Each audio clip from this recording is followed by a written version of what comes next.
Miss, I will do live lecture lah untuk topik 3. So thank you so much for those already do your quiz 1. I know the quiz 1 might be for you. For I believe that everybody might be okay because majority of you are doing the tackle the key term. So Miss tak ada masalah. Miss tengok macam the marks is quite okay there. Okay, is so insyaAllah the quiz 2 will be more longer. I mean like the topic might be more far away lah. Mungkin lepas raya kan. Jadi by time I will also give you exercise. Exercise also like similar like MCQ question, and then we do have individual assignment. That one topic 7. But it's okay. That one is time to time. But today topic 3 is all about topic 4 hour assignment. Okay, so I try my best to settle down the lecture first, and then maybe not within the maybe around Thursday. Okay, if insyaAllah kalau tak ada aral, I will do some briefing on the assignment, group assignment, because if I'm not mistaken, you all only have around 11 students in here. So actually it make my task become easier. So maybe we divide only 2 groups. Okay, so maybe one group is 6, another group might be 5. So it's up to you. Maybe after this I will do the template and then you can fill up the names there. Okay. Alright. So without further ado, Assalamualaikum warahmatullahi wabarakatuh and a very good morning. So I will proceed with our topic today, which is topic 3, consumer motivation. Also, our topic for our group assignment, that you have to do report writing, of course, and then you have to do video. All right. So the topic will be later. I will give the guideline to you all. All right. So consumer motivation is about topic on more on how the theory to motivate the consumer, why the consumer is doing their purchasing, the buying, because somehow they will be like have some certain of push factor they call as motivation. But inside this topic, if you see from the topic objective, after studying this topic, the student should be able to, number one, we will define the motivation as the psychological forces, and then in this topic also we will explain the dynamics of motivation, because somehow the motivation will be changing from time to time. And then the third one, we will differentiate the types and the system of needs. And the number 4, we will discuss the measurement of motive. Okay, all right. I try my best because as I told you before, this class is today's clashing. Every Monday and Wednesday is like clashing with my degree subject, right? But I try my best to make sure that I can still also running the syllabus with you all. All right. So as you can see from here, the first one, the motivation as the psychological force. Okay. So what is motivation? Dalam bahasa Melayu dia kita panggil motivasi lah. Bagaimana dia boleh menjadi salah satu faktor, kita kata force. Okay. Is like bukan paksaan tetapi lebih kepada psikologi. Salah satu push factor lah, yang mana menyebabkan kita boleh motivate to do something. Actually bila kita membuat sesuatu, when we want to do something, we are pushed by our motivation. So what is the motivation? What is the element in motivation? As I told you before I start this subject to for you all this semester, subjek ini banyak menceritakan dan kita banyak belajar tentang psikologi, yang mana kalau kita lihat konten macam subjek psikologi, tapi sebenarnya kita membaca, bukan membaca lah, kita sebenarnya menganalisa bagaimana minda seorang consumer. Kita meletakkan diri kita sebagai consumer and how we put into ourself and why we want to buy something. Sebab consumer behavior, kita ceritakan tentang tingkah laku. Alright, so motivation. Okay, motivation is the driving force within the individual that impels them to action. Maknanya bila kita sebut driving force adalah salah satu push factor yang memaksa kita, yang memandu kita ke arah sesuatu untuk melakukan satu tindakan. Itu adalah motivasi. Apabila kita, contohlah simple thing, kenapa saya pegang mouse? Sebab saya nak klik. The driving force is because I want to click. Sebab tu saya kena klik the mouse. Betul? Jadi tindakan saya klik mouse tu adalah untuk klik lah. Jika tidak, macam mana saya nak tekan function-function yang ada di dalam komputer. So that is motivation for me. It's a driving force for that. Okay, so needs are the essence of the marketing concepts. The marketers do not create needs but can make consumer aware of needs. Dia kata kat sini, needs ni adalah keperluan. Salah satu faktor yang sebagai orang dalam marketing side ataupun dalam kita membuat pemasaran, bila kita lihat keperluan, itulah sebab kita akan buat, kita akan offer, kita akan tawarkan apa juga bentuk ataupun servis atau perkhidmatan. Okay, so the marketers do not create needs. Dia kata orang-orang marketing ni, marketers, mereka tidak mencipta keperluan tersebut, tetapi mereka membuatkan buyers ataupun consumers, pelanggan-pelanggan ini menyedari keperluan tersebut. Contohnya basic needs lah. Kenapa kita perlu pakai baju? Kenapa kita perlu pakaian? Kenapa kita perlukan makanan? Lagi belum puasa ni kan. Kenapa? Why we need foods? Why we need drinks?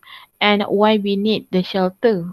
Jadi the marketers is just only make you aware. Okay, we do have foods, do have drink. Sebab tu bila kita pergi bazar Ramadan, since certain places ada yang prohibited from bazar Ramadan. Saya lihat malam tadi berita di kawasan Kelantan telah mula PKP dan ada yang PKPD.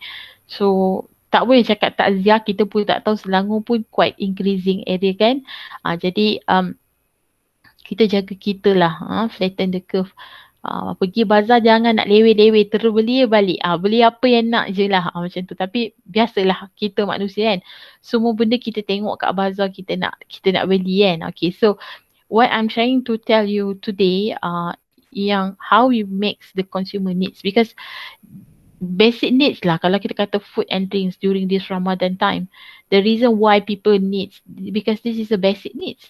Jadi bila ada basic needs tu, kita kata secara tak langsung, it driving us to get the needs. Okay, and also to get the motivate us to get the needs. Sebab itulah kita akan membeli makanan dan minuman tu.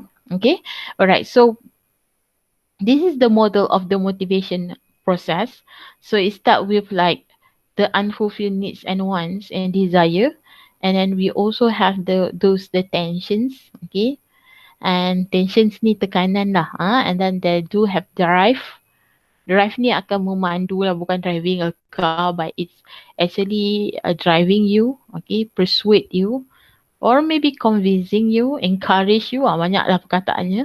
Behavior, and then we have goal or need fulfillment, and then if you can see in here, there will be like a loop, attention reductions, and then dekat antara drive to behavior ni, dia ada personality, perception, learning, and also attitude. Still dia have PPLA. Okay, so kalau kita tengok dari start ni, okay, ni Miss terangkan secara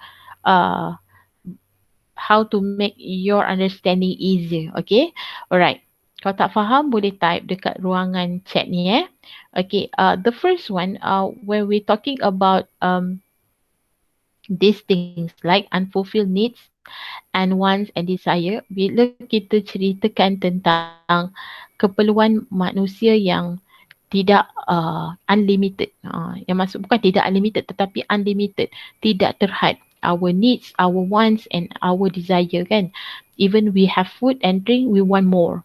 We have clothes, we want more. Even we have shelter, we want the better shelter. Okay, and this is regards to the motivation process, because like we said just now, because this is unfulfilled ataupun unlimited, okay, needs and want and desire that make people keep on hunger, people keep on hungry, people keep on, how to say that, thirsty, people want to have a good look, okay, and maybe they want to be comfortable in their shelter.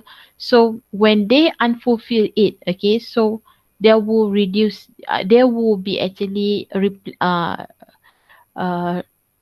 effect, can I say that, dia memberi kesan kepada tekanan. Okay, apabila seseorang itu tidak mampu memenuhi kehendak, kemahuannya dan juga keperluan, kehendak kemahuan sama, keperluannya dan kehendaknya dan apa yang dia mahu, maka wujud tekanan. Okay, kan kalau kita contohlah, I put in the situation that we don't have enough money. Okay, kalau as a student ni, ini benda yang common lah.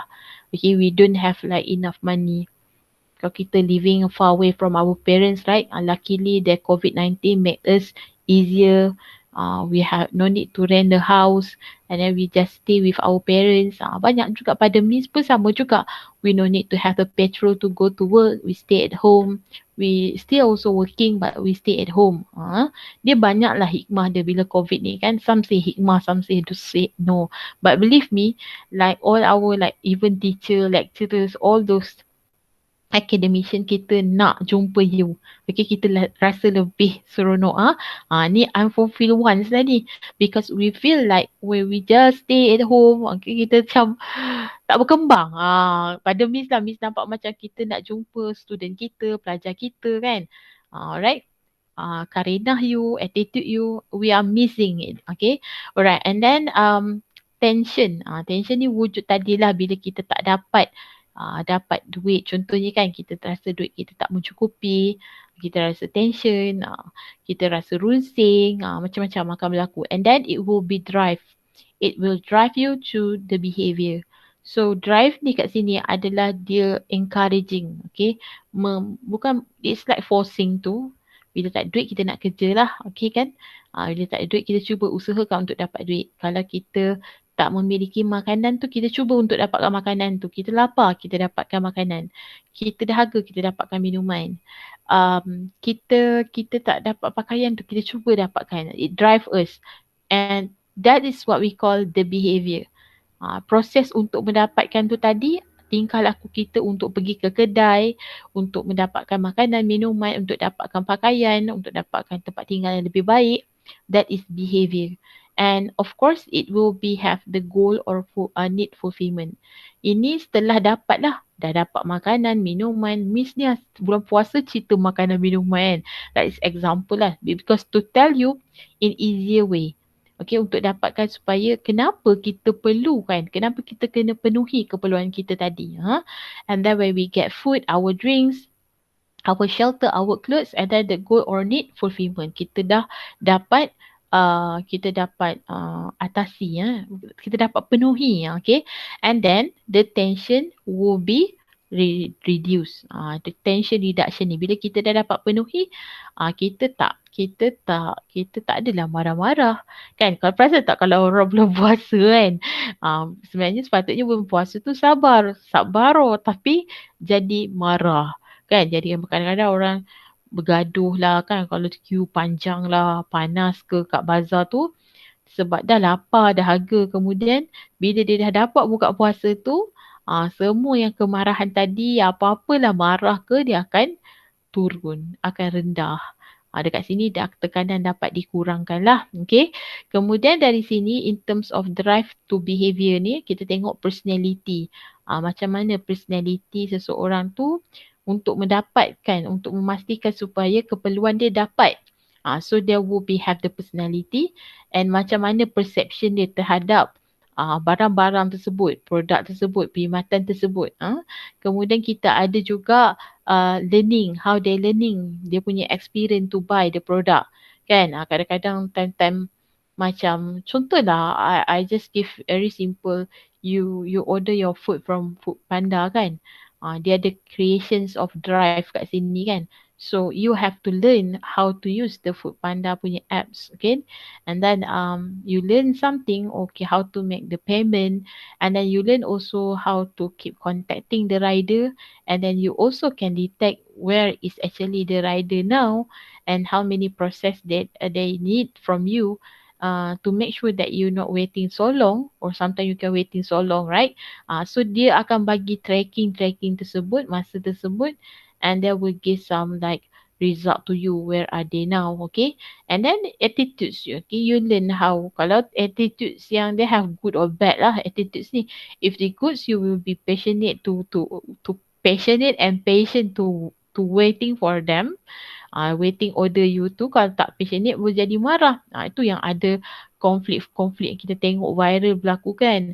Adegan tanpa menampar dan sebagainya tu. Macam itulah contoh Miss bagi. Jadi ini antaranya motivation process yang kita kata modelnya. Okay, alright. So we moving on to the next one, the types of needs. Okay, kita ada two types of needs. Ada dua jenis keperluan, which is innate needs and acquired needs. Sebenarnya kalau belajar dalam subjek lain pun, dia ada you belajar ni, cuma dalam subjek kita consumer behavior ni dia terjemahkan dalam jenis-jenis terms yang psikologis lah, kita kata term-term psikologi. Dan kalau psikologis, pakar-pakar psikologi, benda ni biasa bagi mereka. Okay, alright. So what is innate needs? Okay, innate needs ni sebab dia ada perkataan in, okay, physiological or biogenic needs, they are considered primary needs or motive. Primary needs ni adalah basic needs. Macam Miss cakap tadi lah. Contohnya macam 3 yang selalu kita tahulah. Food, drinks, shelter and clothes. This is the most you have to actually consider that you have to fulfill. Kalau kita tak fulfill, dia tak dicakap lah sebagai keperluan asas. Sebab tu nama dia the basic needs. Okay, because primary needs, because we have to get it. Kalau tak, boleh, kalau hunger, kalau kita thirst, boleh menyebabkan kematian tak? Mungkin boleh, possibility kan. Sebab tu ada berlaku di negara-negara yang mana mereka miskin, miskin tak ada makanan, boleh menyebabkan kebuluran dan akhirnya kematian. Okay, and then the second one we have the acquired needs. Learn in response to our culture or environment are generally psychological and considered secondary needs. Ini acquired lah, yang mana yang lebih berlandaskan kepada kita punya culture, budaya ataupun kita punya alam. Okay, contohlah kita ambil okay, kalau bulan puasa ni kan, yang paling kita ketahui lah, maaf Miss macam apa kita panggil tu, macam berangin pula macam-macam kan bulan puasa ni. Okay, bila kita cerita tentang acquired needs ni, sebab Miss nak kaitkan dengan culture tadi kan, okay, budaya kita. Bila kita this is the fasting ataupun Ramadan month, right? Kita still juga ada basic needs, okay, which is food, tapi kita tambah dengan we must eat and started our breakfast, okay, dengan kita panggil dates ataupun kurma. So kalau tanya kenapa, itu adalah culture dan environment yang bulan puasa demand untuk buah kurma tu tinggi compared to the other months. Ada jual kurma tapi rare lah kalau bulan-bulan lain melainkan bulan puasa. Dan ketika bulan puasa, mengikut teori ekonomi ni, bila kita high demand, jadi price dia lower. Tapi bila bukan bulan puasa, demandnya rare tapi harga kurma mungkin lebih tinggi. Jadi apa yang Miss cuba kaitkan di sini adalah generically psychological. Kita been cycle that okay, this is a Ramadan time. Okay, kita akan relate lah. Okay, mesti ada buah tamar, buah kurma, and that is considered as secondary needs. Kenapa dipanggil secondary needs? Sebab mungkin kalau kata secondary needs, it can become wants. Okay, tak makan buah kurma pun tak apa contohnya kan, tapi tetap makan contoh. Jadi I believe ini contohnya lah, tapi still also people akan consume it untuk melengkapkan dia sebagai bulan puasa. Okay, so we moving on to the goals. Okay, the sought after the result of the motivated behavior. Goal ni adalah yang mana apa yang dapat kita capai setelah kita dapat tingkah laku kita tadilah, kan, kita dah capai, we have fulfilled that our unfulfilled need and wants tu, jadi kita dapat, jadi result dia adalah kita dapat capai, fulfill the needs and want tu kan. So they have to generic goals are generated and are general categories of goal that consumers see as a way to fulfill their needs. So generic goal ni lebih kepada kategori goal yang consumer ataupun kita buyer lihat sebagai mencapai keperluan dia. Kita dah fulfill. Contoh kita dapat makan, dapat minum, dapat pakaian, dapat kita kata apa? Tempat tinggal dan sebagainya. That is a generic goal. Product specific goal are specifically branded product or services that consumers select as their goal. Contoh awak dapat makanan tapi awak nak makanan contohnya nasi bukara. Contoh dia specific apa produk nak sebab kita dah dapat makan apa-apa pun boleh dah. Makan roti john ke. Oh, Miss ni menduga waktu bulan puasa ni. Kita makan yang very simple thing pun kita dah Alhamdulillah lah. But bila you kata product specific go, okay, during this afternoon atau evening today saya nak buka puasa McDonald lah. Okay, you see the product. You put the product specific goal in there. Okay. So itu kita namakan sebagai product specific goal. Dia beli makanan tapi dia nak ada produk yang spesifik. Kejap sebab Miss tengok bertalu-talu ni. Okay. Message takut ada yang urgent kan. Okay. So kita pergi kepada the selections of goals. Okay. Miss akan berhenti lebih kurang dalam 11.40 lah. Ya. Sebab Miss minta maaf sangat. Sepatutnya kena habis lah 12 suku kan. Tapi sebab clashing dengan what we call class degree, kalau esok tak apa, dia okay. So kalau macam ni dia macam clashing. Okay. Okay, the goal selected by individual depends on their personal experiences. Okay. Selalunya bila kita nak capai satu goal tu, dia akan bergantung kepada pertama pengalaman. Selalunya orang kata pengalaman is something that we have to go through it, right? We cannot buy the experiences. Kita kena lalui dia. So that is personal experience. Kalau awak tak ada pengalaman tu, macam mana you nak tahu yang contohlah you have to buy something kan. Selain makanan lah contohnya kan. Awak beli perkakasan ialah nak dekat raya contohnya kan. Ya Allah, baru berapa hari kan. Okey, fasa. Belum sampai lagi fasa yang kedua minggu kan. Okey, contohlah. Persiapan hari raya. Nak beli alatan-alatan. Contoh nak beli drill lah contohnya. If you don't have the experiences before to buy drill, you do not know how to buy drill, betul? Jadi orang boleh cakap, okay, beli ni macam ni, kena matanya macam ni, macam ni. Tapi bila you go to DIY shop ke contohnya kan, Miss DIY banyak drill. So which one I should buy? So something like that. You have to go with the personal experience. Anything like girls, maybe you want to do some baking, you want to do some biscuits. So you want to know which one, the tray you want to buy, which brand that you have to buy your butter, for example, which one is made with the mixer, kan? Yang mana sesuai, kan? So the personal experience will teach you how you want to buy the products, okay? And the second one, in terms of the physical capacity, okay? Physical capacity meaning to say you yourself, you put like you are the customer, how I want to make sure that I have the physical capacity to buy this product. If I buy this mixer, saya beli mesin ni contohnya kan, is it can put into this my place, physical capacity, or maybe I have some enough sufficient capital to buy this product, so example. So this is physical capacity itself, whether you yourself able to do this, you ada kekuatan tak nak buat, that is also a part of physical capacity.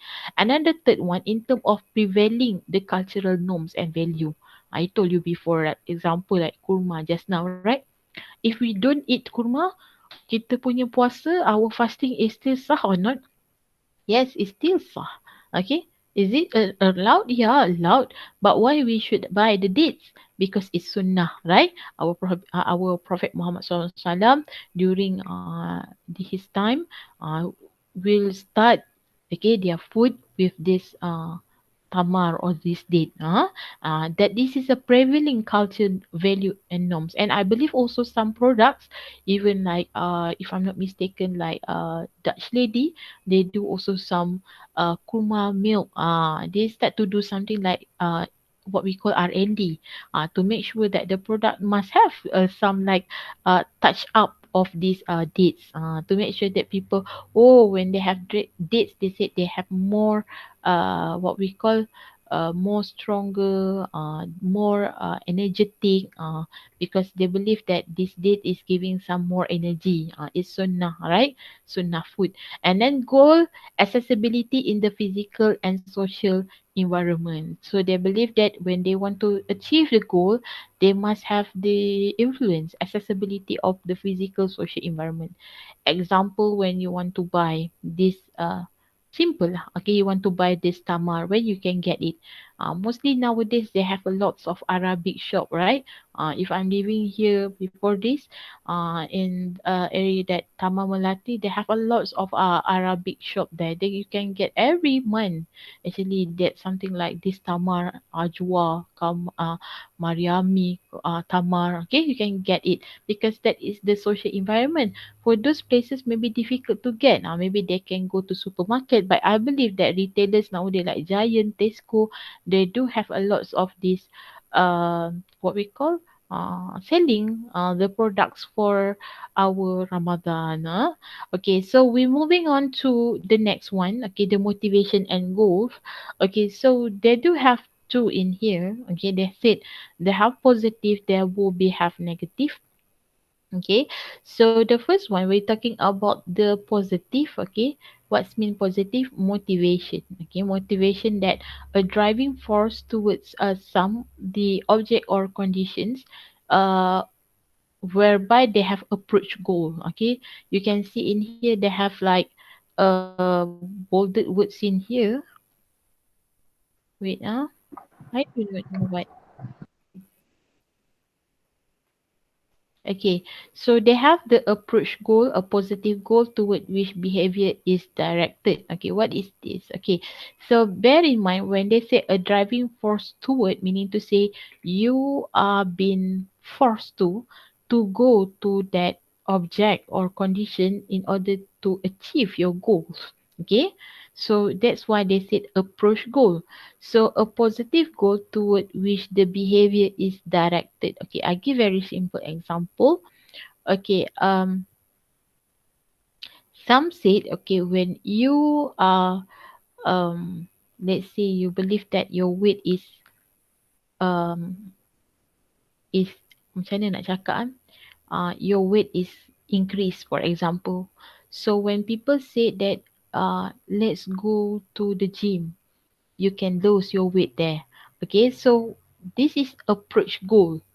Okay, dia di approach untuk pergi ke gym dan untuk menguruskan badan contoh. Okay, that is, you have the driving force towards this object or condition in order to achieve the goal.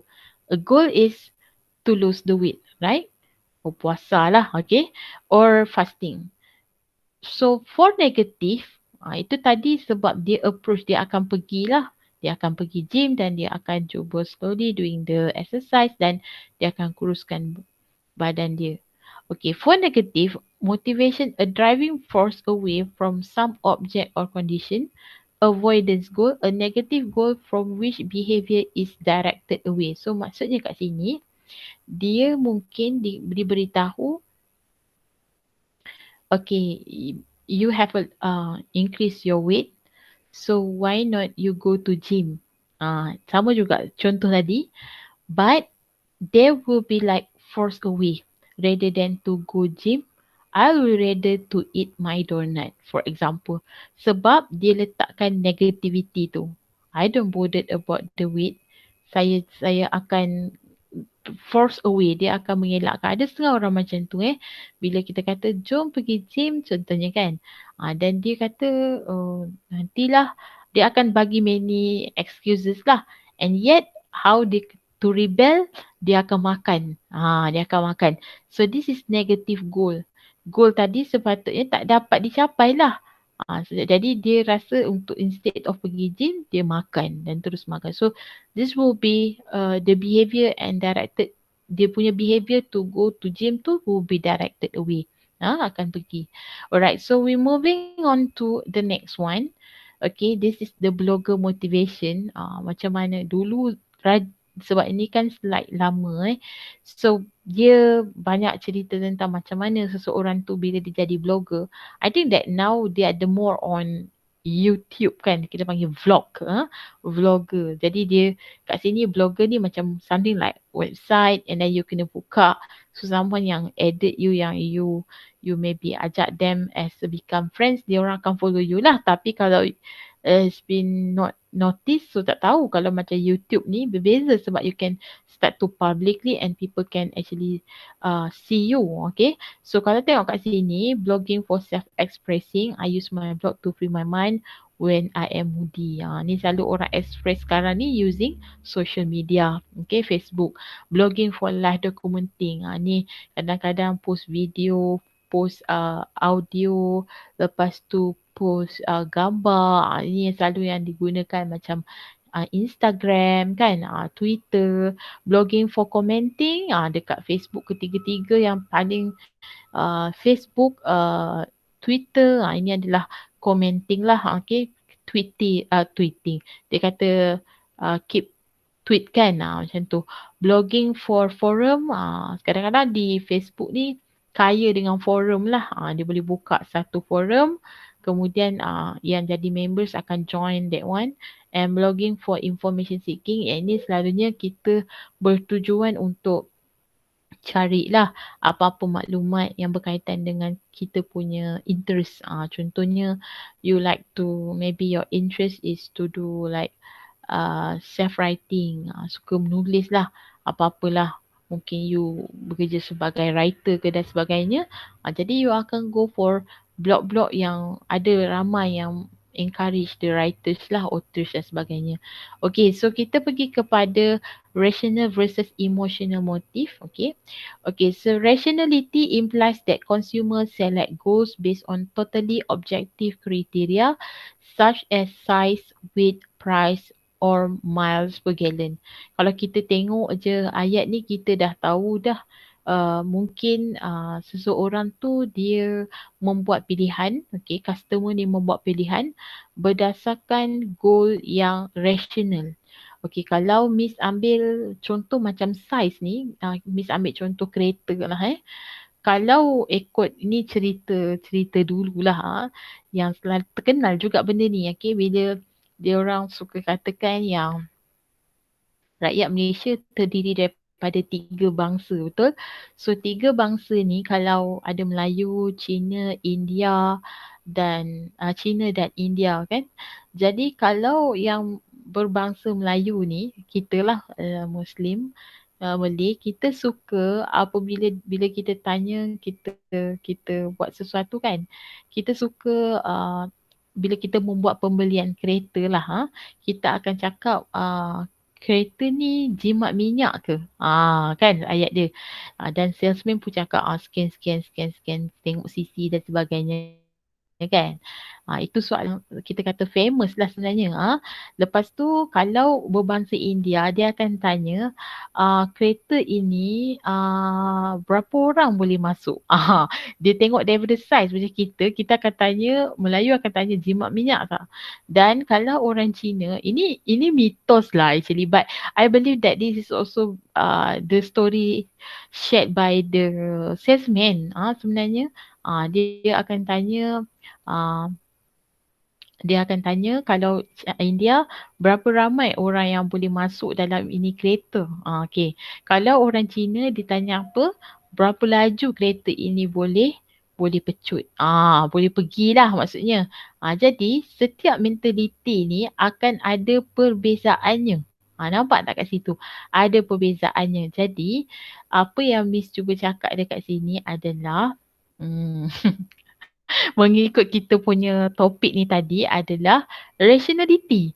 Bila membuat pembelian kereta pertama ke, ataupun kereta kedua, ketiga, keempat, atau kereta untuk anak-anak ke, ibu bapa you, ini yang mereka akan membuat pertanyaan. Jadi kalau kata orang Cina ke, orang India ke, orang Melayu ke, what question that come out from their mouth actually is about rationality.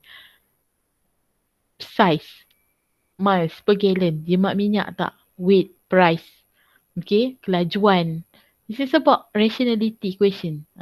Dan yang kedua adalah emotional. A motive imply the selection of goal according to personal or subjective criteria. Contoh, kita kata emotional tadi kan. Okay, Miss ambil lah. Ambil daripada 3 soalan tadi. Kalau kita kata miles per gallon, jimat minyak tak dan juga berapa ramai boleh masuk. Itu adalah rational. Kalau kata berapa laju. So kalau you ditanya berapa laju, ada orang kata saya bawa 90 dah laju. Ada orang kata 100 dah laju. Ada orang kata 160 baru laju. So this is emotional motive sebab kelajuan ni kadang-kadang sesuatu yang kita boleh kata subjektif untuk setiap orang. Ada setengah orang kita bawa 80 pun dia dah kata laju. Nak jalan macam mana lagi kan? Ini yang kalau awak tengoklah family members macam Miss, ayah Miss lah dia tak boleh kalau kita tekan sikit dia dah kata jangan laju sangat. Kita rasa tak laju, pada kita jalan biasa ni lah tak laju tapi pada dia dah laju. Okay, alright. So that is emotional motive. Okay, so I believe that this is subjective because it's based on the personal and also criteria of the person. Okay, so kita pergi kepada seterusnya. Sepatutnya 11.40 Miss berhenti. Miss minta maaf sangat. Miss tak tahu macam mana how to settle this problem. Sampai ke sudah lah tapi as long as syllabus jalan lah I believe that. Okay, kalau tukar hari, tukar waktu pun tak boleh dah ke petang. Okay, alright, petang ada kelas juga.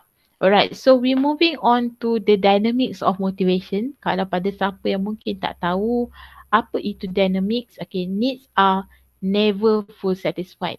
Okay, nanti Miss akan recap balik untuk ni. Keperluan memang tak pernah dipenuhi atau dipuaskan. Tidak pernah puas lah. New needs emerge as the old needs are satisfied. Dia kata new need emerge as old needs are satisfied. Bila ada kita punya previous keperluan kita yang dah dipenuhi, kita kan nak ada keperluan yang baru. Contoh baju. Dah ada baju dah. Kalau perempuan kata tak ada baju, tipu. Saya tak ada baju lah nak pergi kerja ini. Tengok satu almari. Yang almari suaminya kecil je kan. Lelaki senang dia ulang je kan. Tapi perempuan dia rasa macam perlu ada 30 hari ada 30 baju. Dia kurung contohnya kan. People who achieve their goals sets the new and higher goals for them. So orang yang mencapai goal dia yang baru, dia akan cuba untuk letakkan goal yang tinggi untuk mereka. Okay, so Miss akan stop dekat sini 3.2. Nanti ingatkan Miss. So Miss nak ambil attendance ni. Okay.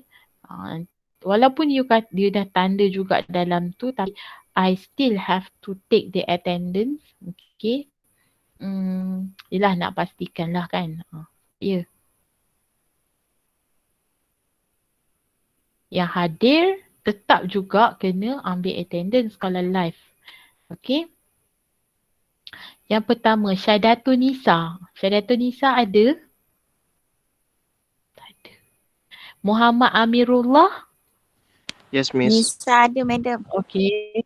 Nisa ada, okay. Putri Darwina? Yes, Miss.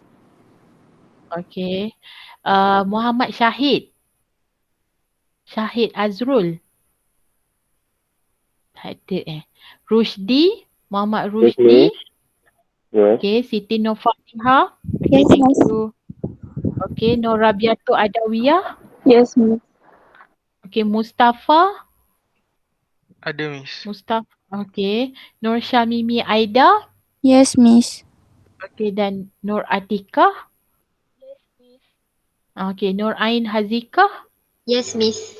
Alright. Thank you so much. Miss minta maaf sangat. Clashing ni akan berlaku sehingga akhir masa nanti. My clock is done. Okay. Alright. Thank you today student. Nanti Miss akan bagikan apa kita nama tu? Record version untuk kita punya ni video hari ni. Thank you so much. Assalamualaikum. Thank you, Miss. Thank you, Thank you, Miss. Miss. Salam. Okay. Yes.